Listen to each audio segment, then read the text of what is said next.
ایک آپ کے سامنے تلاوت کی ہے۔ اس آیت مبارکہ کے اندر اللہ رب العالمین نے اپنے پیارے محبوب کریم صلی اللہ علیہ وسلم سے ارشاد فرمایا کہ یا ایھا النبی، اے غیب بتانے والے نبی، آپ اپنی بیویوں کو راضی کرنے کے لیے وہ چیزیں کیوں حرام کر لیتے ہیں کہ جو اللہ نے آپ کے لیے حلال کی ہیں؟ اور فرمایا کہ اللہ بخشنے والا نہایت رحم فرمانے والا ہے۔ یہ آیت مبارکہ نبی پاک صلی اللہ تعالی علیہ وسلم کی بیویوں کے حوالے سے نازل ہوئی ہے، جس کا شان نزول یہ ہے کہ حضرت عائشہ صدیقہ رضی اللہ تعالی عنہا فرماتی ہیں کہ ایک رات نبی کریم صلی اللہ تعالی علیہ وسلم حضرت زینب کے گھر تھے اور آپ وہاں شہد تناول فرما رہے تھے، جس کی وجہ سے نبی پاک علیہ السلام کو وہاں کچھ وقت زیادہ لگ گیا۔ تو حضرت عائشہ فرماتی ہیں کہ میں نے حضرت حفصہ سے مشورہ کیا کہ جب نبی پاک علیہ السلام تمہارے یا میرے پاس آئیں تو ہم حضور کی بارگاہ میں یہ عرض کریں گے کہ آپ نے حضرت زینب کے گھر کچھ وقت زیادہ دیا ہے۔ تو جب نبی پاک علیہ السلام حضرت عائشہ صدیقہ رضی اللہ تعالی عنہ کے گھر تشریف لائے تو عرض کی حضور آپ نے مغافیر تناول کی ہوئی ہے کہ جس کی بو آپ کے منہ سے آ رہی ہے اور مجھے محسوس ہو رہی ہے۔ نبی پاک صلی اللہ علیہ وسلم نے ارشاد فرمایا کہ میں نے مغافیر تو تناول نہیں کی، ہاں حضرت زینب کے گھر میں نے شہد تناول کیا ہے، لیکن اب میں قسم کھاتا ہوں کہ اب ایسا نہیں کروں گا، اور تم بھی یہ وعدہ کرو کہ یہ بات آگے کسی کو نہیں بتاؤ گی۔ یعنی نبی پاک صلی اللہ علیہ وسلم نے اپنی بیویوں کو راضی کرنے کے لیے اپنے اوپر قسم کھائی کہ وہ آج کے بعد شہد نہیں کھائیں گے۔ تو اس پر اللہ رب العالمین نے یہ آیت نازل فرمائی کہ اے غیب بتانے والے نبی، آپ اپنی بیویوں کو راضی کرنے کے لیے وہ چیز کیوں اپنے اوپر حرام کر رہے ہیں کہ جو اللہ نے آپ کے لیے حلال قرار دی ہے؟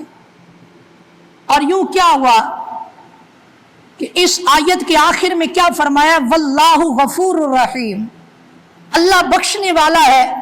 اور نہایت رحم فرمانے والا ہے۔ یوں حضرت عائشہ صدیقہ رضی اللہ تعالیٰ عنہ کو بھی معافی مل گئی، اور حضور علیہ السلام نے جو قسم ارشاد فرمائی تھی تو اس پر اللہ رب العالمین نے کفارے کا حکم نازل فرما دیا، اور یوں امت کے لیے آسانی ہو گئی۔ لیکن یہ آیت کریمہ تلاوت کرنے کا مقصد یہ ہے کہ آقا کریم صلی اللہ تعالی علیہ وبارک وسلم اپنی بیویوں کو راضی کرنے کے حوالے سے کتنا اہتمام فرماتے تھے کہ جو چیز اللہ نے حلال کی ہے، آپ اپنی بیویوں کو راضی کرنے کے لیے، اپنی ازواج کو راضی کرنے کے لیے اسے اپنے اوپر قسم کھا کر حرام کر لیا کرتے تھے۔ یعنی یہ تربیت تھی آقا کریم علیہ الصلوۃ والسلام کی کہ انسان کو اپنی زوجہ کے ساتھ کس طرح سے پیش آنا چاہیے، ایسا رویہ اختیار نہ کرے کہ جو گھر کی تباہی کا سبب بن جائے۔ اور پھر ہمارے معاشرے کے اندر قرآن مجید فرقان حمید کی آیت کریمہ کے اس حصے کا جو غلط انداز میں مفہوم لیا جاتا ہے کہ الرجال قوامون علی النساء، کہ مرد عورتوں پر حاکم ہے، اور اس حاکمیت کو غلط انداز کے اندر ہمارے گھروں میں لیا جاتا ہے۔ لیکن میرے آقا کریم علیہ الصلوۃ والسلام نے اپنے اس رویے سے میری اور آپ کی تربیت کی کہ حاکم ہونے کا مطلب یہ نہیں کہ انسان شوہر ہے تو وہ اپنی ہی منمانی کرے اور عورت کو اہمیت ہی نہ دے اور عورت کے عزت اور احترام کا خیال ہی نہ رکھے۔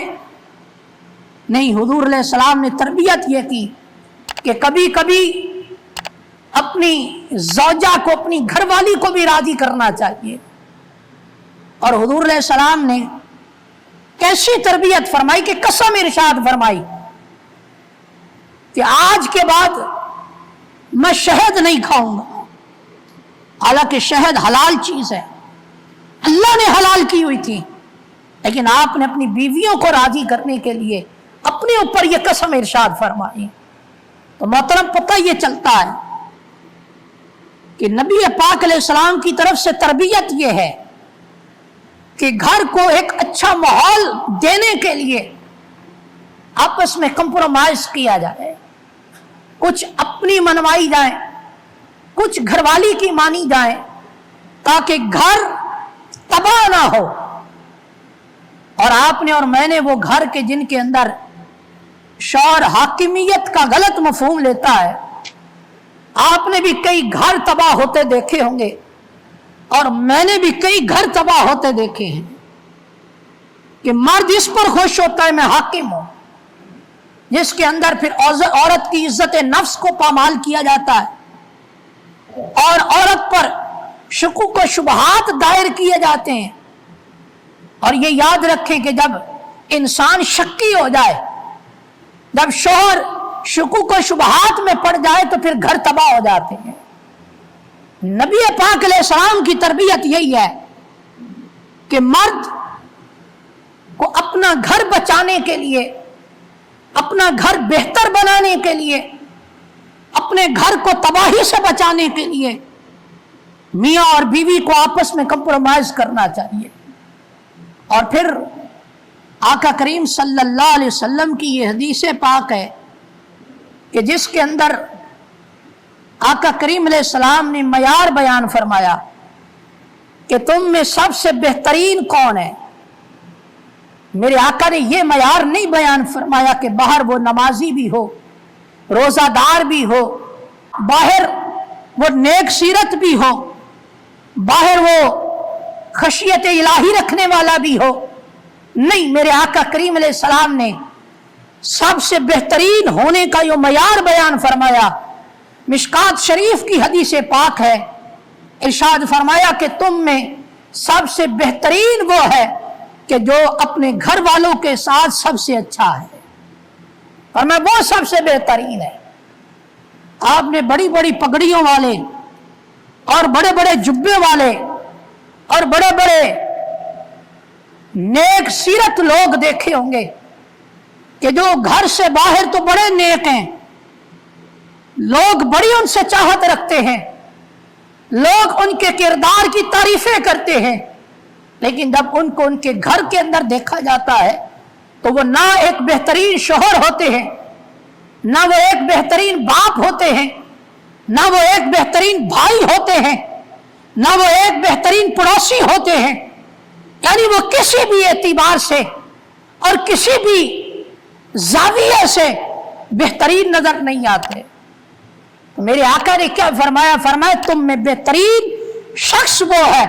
کہ جو اپنے گھر والوں کے ساتھ بہترین ہے، اچھا ہے، ان کے ساتھ اس کا رویہ اچھا ہے، ان کے ساتھ اس کا کردار اچھا ہے۔ فرمایا وہ شخص تم میں سب سے بہترین ہے۔ اور یہ یاد رکھیں، نبی پاک علیہ السلام کے یہ جتنے بھی فرامین ہیں یہ فقط ہماری تربیت کے لیے تھے۔ آقا کریم علیہ الصلوۃ والسلام اپنی ازواج مطہرات کے ساتھ کتنے اچھے رویے کے ساتھ رہا کرتے تھے۔ ویسے تو آپ کی تمام ازواج کے ساتھ حسن اخلاق کے مختلف واقعات موجود ہیں، لیکن 10 رمضان المبارک یوم حضرت خدیجہ الکبریٰ رضی اللہ تعالیٰ عنہا ہے، تو اس حوالے سے کچھ نبی پاک علیہ السلام کی ان زوجہ کے حوالے سے میں عرض کروں گا کہ نبی پاک علیہ السلام ان سے کتنی محبت کیا کرتے تھے، اور آقا کریم علیہ السلام کے ساتھ ان کا رویہ کتنا اچھا تھا، اور اس رویے پر اللہ رب العالمین نے ان کو شرف کیا عطا فرمایا۔ یہ یاد رکھیں کہ نبی پاک صلی اللہ تعالی علیہ وسلم کے ساتھ مختلف تعلق رہے۔ کچھ نبی پاک علیہ السلام کے ساتھ عورتوں کا تعلق یوں بھی رہا کہ انہیں آقا کریم صلی اللہ تعالی علیہ وسلم سے نکاح کا شرف بھی ملا، اور اس کے ساتھ ساتھ نبی پاک علیہ السلام کا قرب بھی ملا۔ اور بعض وہ تھی کہ جنہیں نبی پاک علیہ السلام سے نکاح کا تو شرف حاصل ہوا، لیکن قرب سے پہلے ہی انہیں طلاق ہو گئی۔ بعض عورتیں ایسی بھی تھیں، اور بعض عورتیں ایسی تھیں کہ جن کو نبی پاک علیہ السلام نے نکاح کا پیغام دیا مگر نکاح نہ کیا۔ تو یہ مختلف عورتوں کے حضور علیہ السلام کے ساتھ یوں تعلق رہا، لیکن جن کو نکاح کا شرف بھی ملا اور اس کے ساتھ ساتھ قرب بھی ملا، تو تاریخ میں لکھا ہے کہ ان کی جو تعداد ہے وہ 12 یا 14 ہے، کہ جن کے ساتھ نبی پاک علیہ السلام نے نکاح بھی فرمایا، اور نکاح فرمانے کے بعد انہیں اپنا قرب بھی عطا فرمایا۔ اور جس کی ترتیب کے حوالے سے تاریخ میں کچھ یوں لکھا ہے کہ سب سے پہلے نبی پاک علیہ السلام نے حضرت خدیجہ الکبریٰ رضی اللہ تعالی عنہا کے ساتھ نکاح فرمایا، اور پھر حضرت سودا رضی اللہ تعالی عنہا کے ساتھ، پھر حضرت عائشہ صدیقہ رضی اللہ تعالی عنہا کے ساتھ، پھر حضرت حفصہ کے ساتھ، پھر حضرت زینب کے ساتھ، پھر حضرت ام سلمہ کے ساتھ، پھر حضرت ام حبیبہ کے ساتھ، پھر حضرت جویریہ کے ساتھ، پھر حضرت میمونہ کے ساتھ، اور پھر حضرت صفیہ کے ساتھ،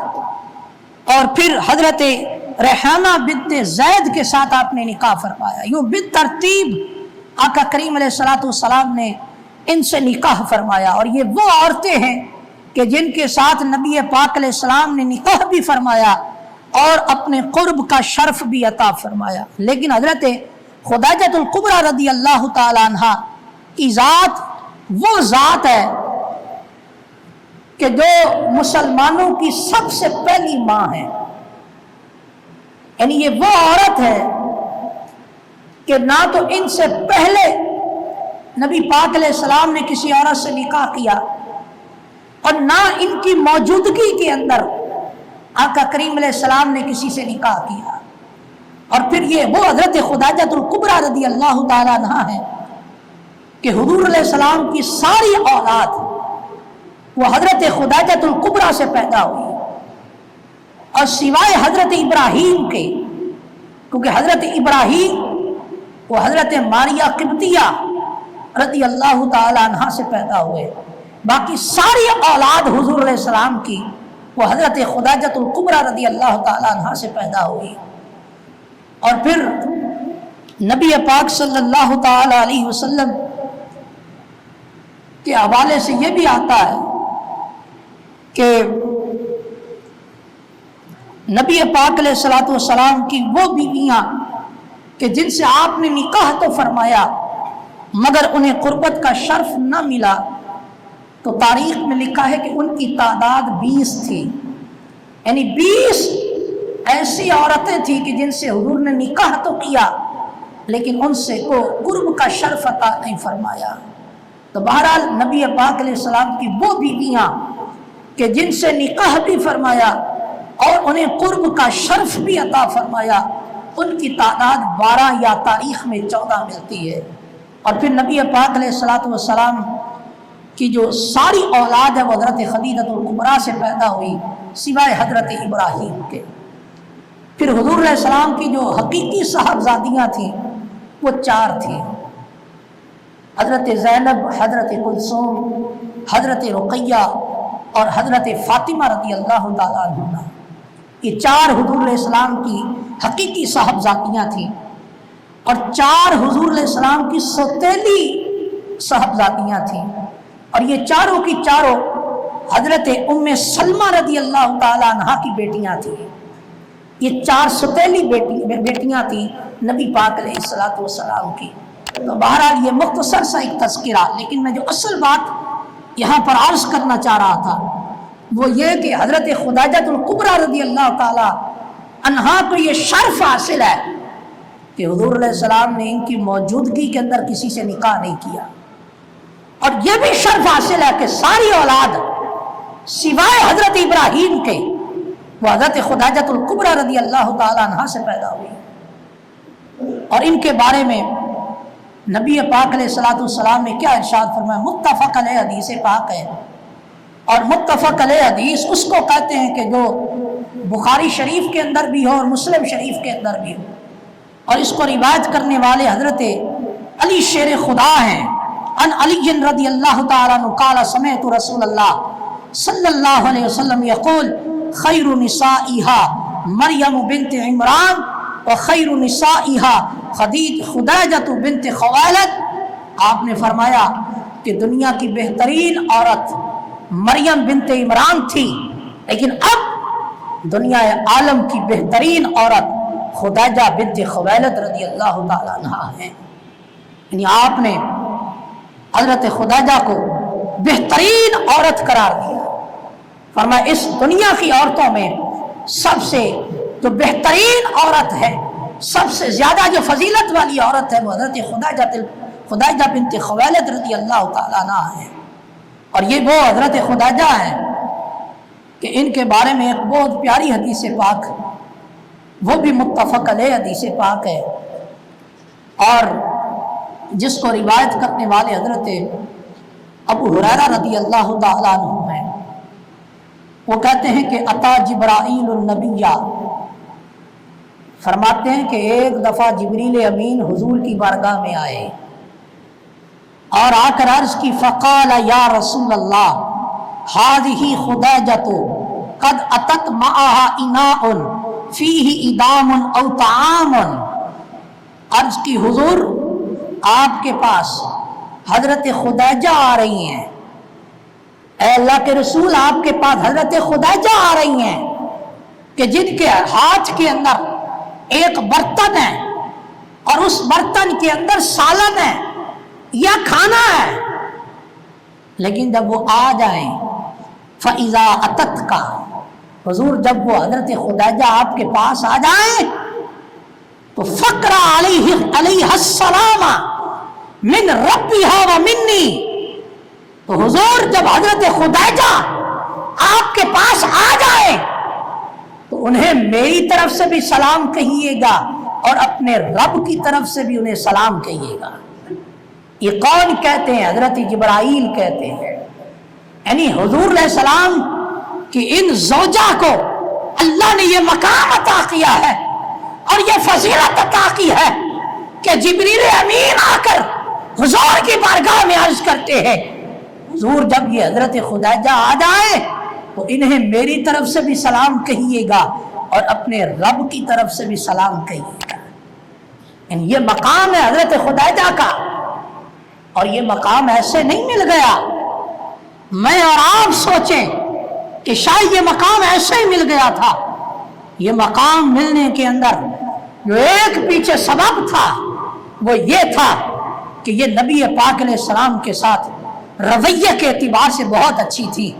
اور میرے آقا کا رویہ ان کے ساتھ بہت اچھا تھا۔ اور یہ یاد رکھیں بلا تشبیہ و تمثیل کے، مرنے کے بعد بندہ یاد اسی کو کرتا ہے کہ جس سے خوش ہو۔ گھر والی چلی جائے نا تو مرنے کے بعد تو بندہ یاد تب بھی کرتا ہے نا کہ جب اچھا وقت گزار گئی ہو، اور اگر رات دن وہ گھر سر پہ اٹھایا ہوا ہو، مرنے کے بعد یاد کوئی نہیں کرتا، شکر ادا کرتا ہے چلی گئی. لیکن اگر اچھی ہو، گھر کو اس نے بنایا ہو، گھر کو پرسکون ماحول دیا ہو، شوہر کی خدمت کی ہو، تو پھر مرنے کے بعد یاد آتا ہے کہ وہ اچھی تھی، اچھی منتظمہ تھی، روزے دار تھی،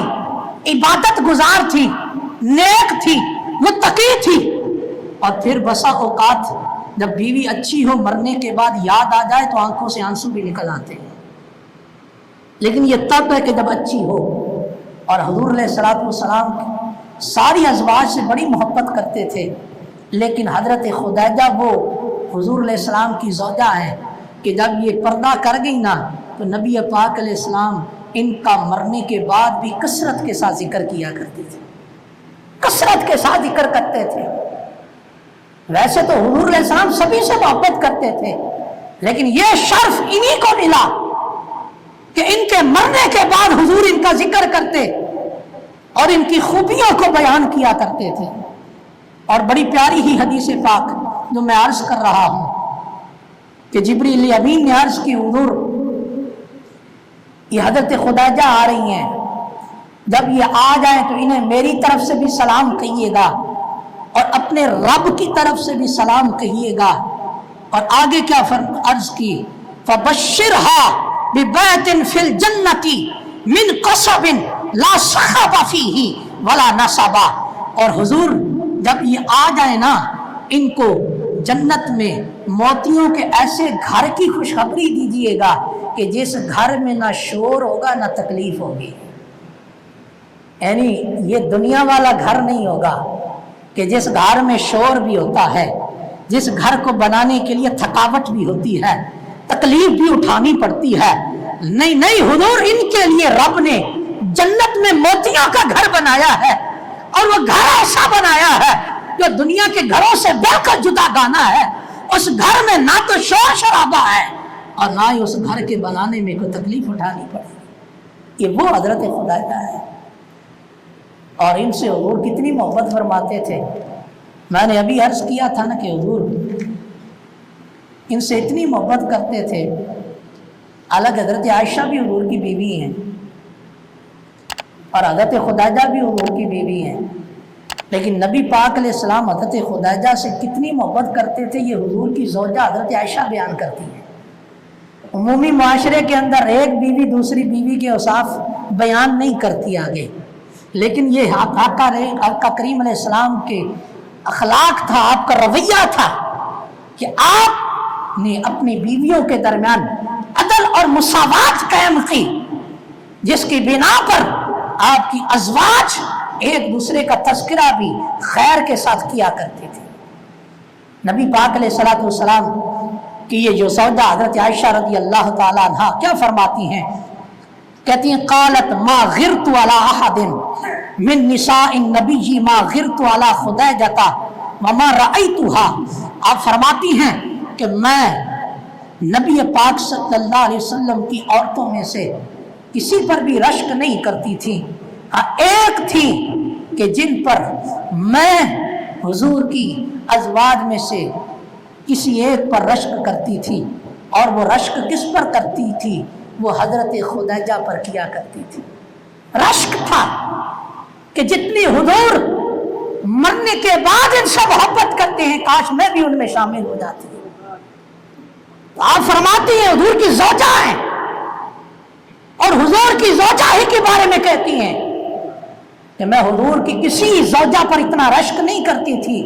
کہ جتنا رشک میں حضرت خدیجہ پر کیا کرتی تھی. حالانکہ وما رأیتها،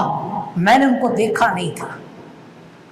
یعنی میرے بچپن میں ہی وہ فوت ہو گئی تھی، میں نے دیکھا نہیں تھا، لیکن مجھے ان پر بڑا رشک آتا تھا. آپ ہی بیان کرتی ہیں ولیکن کان یکثر ذکرہا. آپ فرماتی ہیں رشک کی وجہ یہ تھی کہ نبی پاک علیہ الصلوۃ والسلام ان کے ظاہری پردہ فرمانے کے بعد بھی ان کا ذکر کثرت کے ساتھ کرتے تھے، کثرت کے ساتھ ان کا ذکر کرتے تھے. وربما